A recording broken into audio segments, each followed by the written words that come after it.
My dear brothers and sisters, I sit here before you today, and Brother Qosim requested me, or rather ordered me to deliver a small lecture, even though I tried to wriggle out of his iron-like grip as much as I possibly could.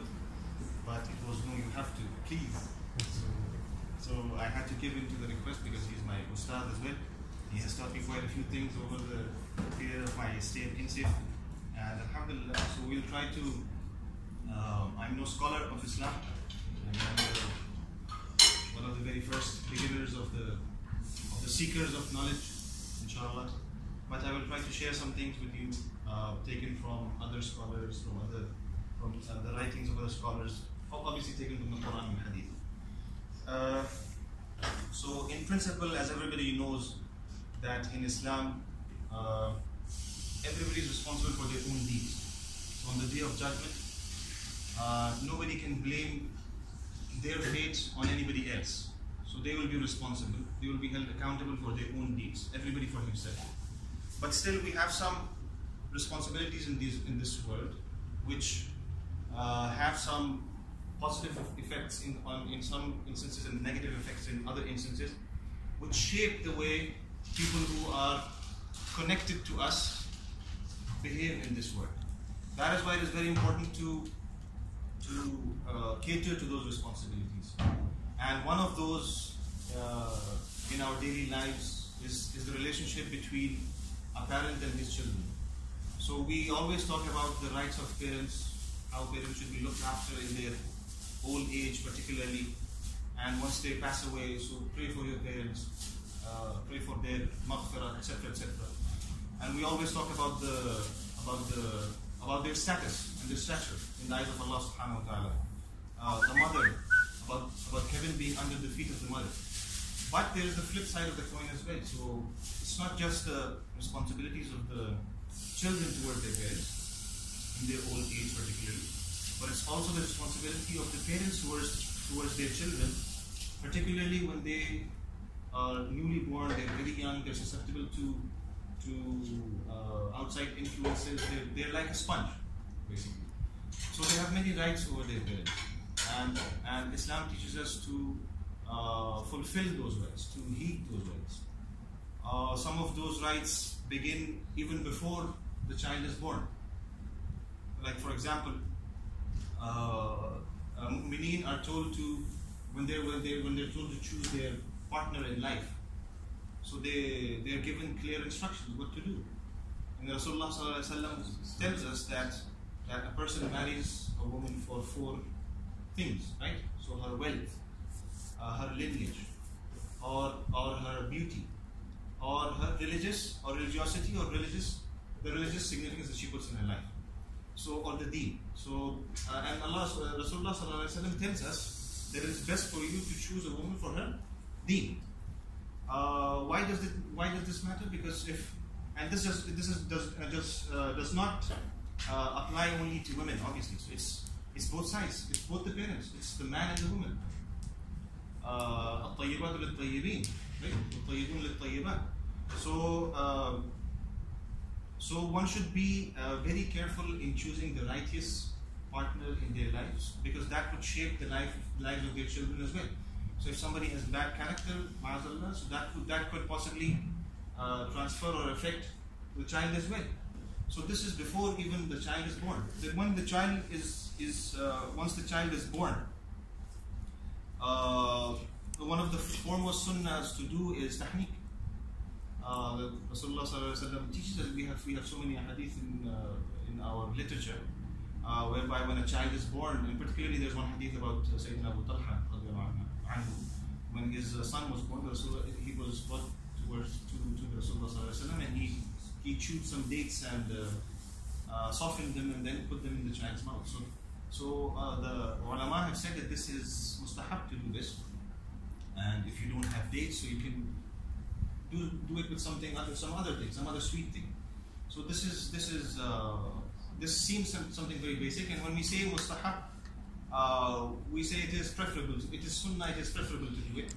It is not obviously it is not fard, but particularly in other cases as well. But sunnah, as is the common today, people take sunnah to be something that can be ignored. So that should not be the case. It should be done, but if you are unable to do it for whatever reason, there's no sin on you, but you should try to do it. So the tahniq, and then the child should be given a good name, a good meaningful name. It's not from Rasulullah that he said two of the most loved names are Abdullah and Abdul Rahman, and alhamdulillah, our nephew here is also named Abdul Rahman. So this is one of the basic rights of the child on their parents.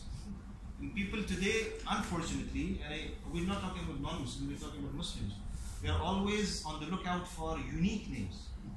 Everybody, everywhere, and be it Malaysia, be it I come from Pakistan subcontinent, anywhere you go, people are looking for unique names, names that nobody else has. So you sit in our society, you sit around and you say if a boy is born, you say somebody says we would like to name him Qosim. They say no, Qosim is so and so's name, and this is his name, and this is their name. If every name is booked, then what will you look for, right?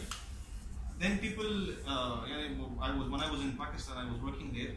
Our boss once came to me. He was blessed with a baby girl, and he came to me and he said that I need to name my baby girl, inshallah. I have just a few days, and tell me some unique names. I said, I'll tell you the sahabiyat, the names of the sahabiyat. You should name them after the sahabiyat, and then pray that they are blessed with similar character.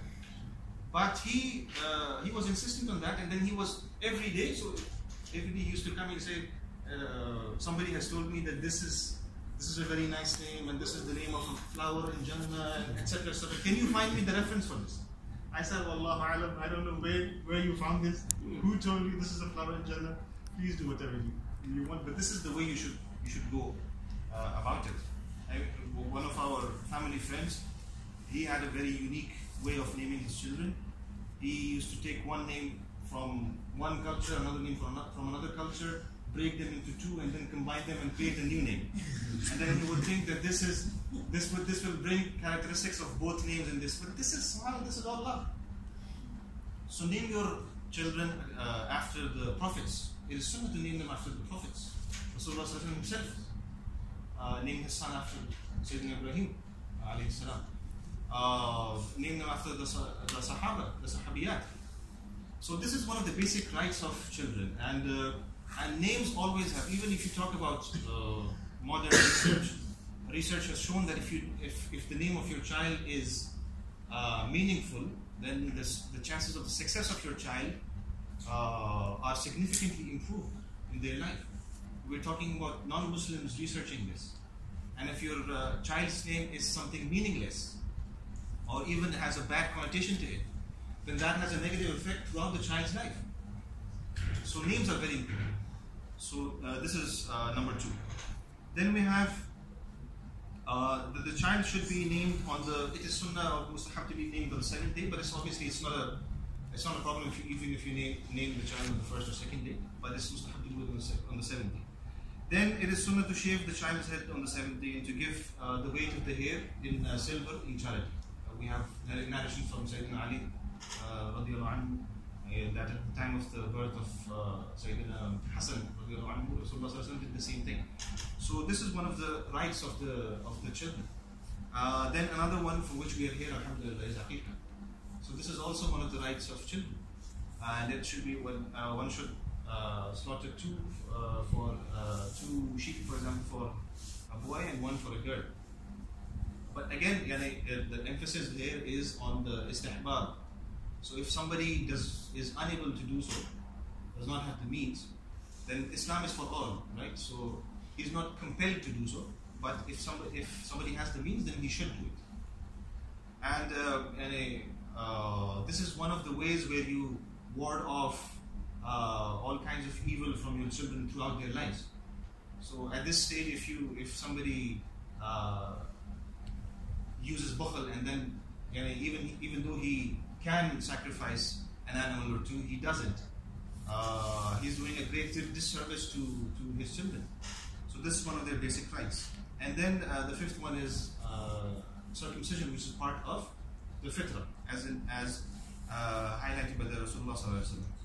Then this was all related to birth. Then we come to education and upbringing. I narrated a hadith to you where Rasulullah sallallahu alaihi wasallam has told us that each and every one of you is a shepherd and is responsible for his flock. By shepherd, Rasulullah sallallahu alaihi wasallam means that you have some people under you. So you have, if there's a husband, he has his wife and his children under him, and he is responsible for them. The lady is responsible for her children and her husband's house, etc. So everybody has some responsibilities, and they will be answerable for those responsibilities on the day of judgment.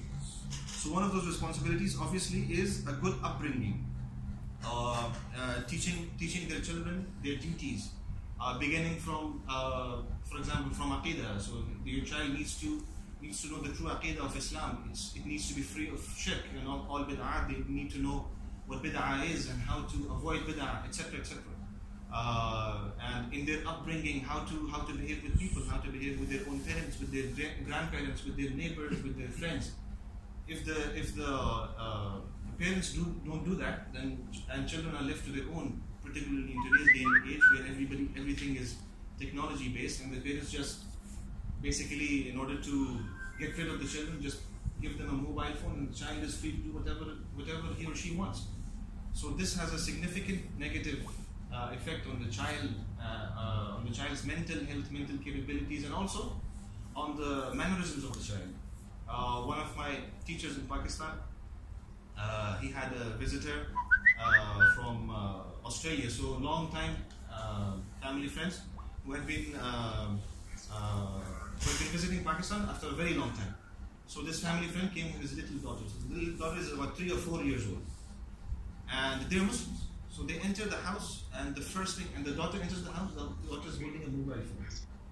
And this is my teacher, he is an alim. So the first thing the daughter does is extend the mobile phone to my teacher and asking for the Wi-Fi password. This is the first thing that the daughter says. No salam, no nothing. Enter the gate of the house, the first thing that she does is Wi-Fi password. And another child, also of the same age, living in the northern areas of Pakistan, we call, I don't know if you've heard of it, Pathan people. I don't know if you've heard of them. So they're very tribal people, very tribal in their ways, many of them still to this day. And they focus a lot on manners. So he narrated another story, my teacher narrated another story of this small Pathan child. And they're walking in a village in the northern areas of Pakistan, and they need to be somewhere by Maghrib. So they meet a small child who is going to his house on the way, and the child greets them, says salam, meets everybody. A small child, 3-4 years old, meets everybody, and then asks them how they are. And then this child realizes that these people are from outside the city. They're not from this part of from this village. So he asks them where they're from, why they've come here, where they're going, and then he invites them to his house. And he insists. He says, no, you must please come. You must please come for tea. You cannot, this is my house, and you cannot pass by here without coming to my house for tea. So they say that they had a hugely difficult time in getting away from the boy because they needed to get somewhere. They had a very difficult time in convincing him that they really need to get somewhere.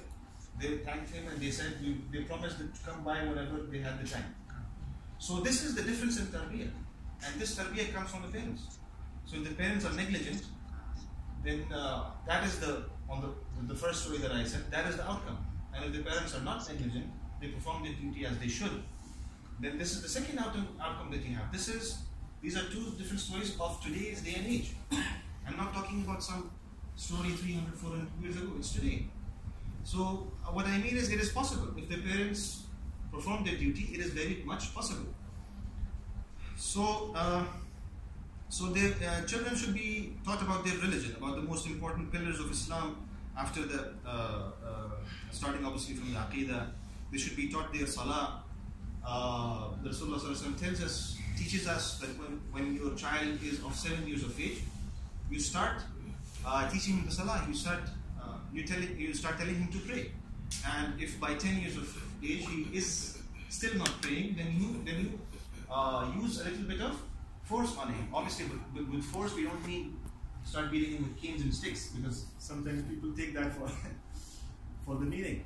Obviously, a child is a child. One needs to take care of that. But a light beating enough for the child to realize his mistake and realize what he needs to do. So this is also one of the duties of the parents. Whenever there is, whenever we have Ramadan, so the parents, even though the children are not required to fast, the parents should at least teach them about fasting. The parents should tell them what they are doing. Usually what parents do, what parents think is or assume is that the children are, they're just children. They don't teach them anything about fasting, even though the children are very inquisitive. And it is always a good idea to indulge with your children. When your child asks you why you are not eating, you explain the whole story to him. You don't assume that this is a child and won't understand. So you tell it to him. You try and explain it to him. You try and interact with him as lightly as possible, so that this culture in him is inculcated from a very young age. So this is also one of the responsibilities of the parents. I recited an ayah of the Quran to you about Luqman alayhi salam when he was teaching his son, when he was telling his son. He says, and the ayah of the Quran, and remember when Luqman said to his son, when he was advising him, "O my son, join not in worship others than Allah. Verily, joining others in worship with Allah is a great zulm, is a great sin, is a great wrong." So this is the teaching of Luqman alayhi salam for his son. It is not that if your children are now of age, so they're left up to them. It is your responsibility to tell them what is right and what is wrong. Differentiate between right and wrong. Amr bil ma'roof and nahy anil munkar.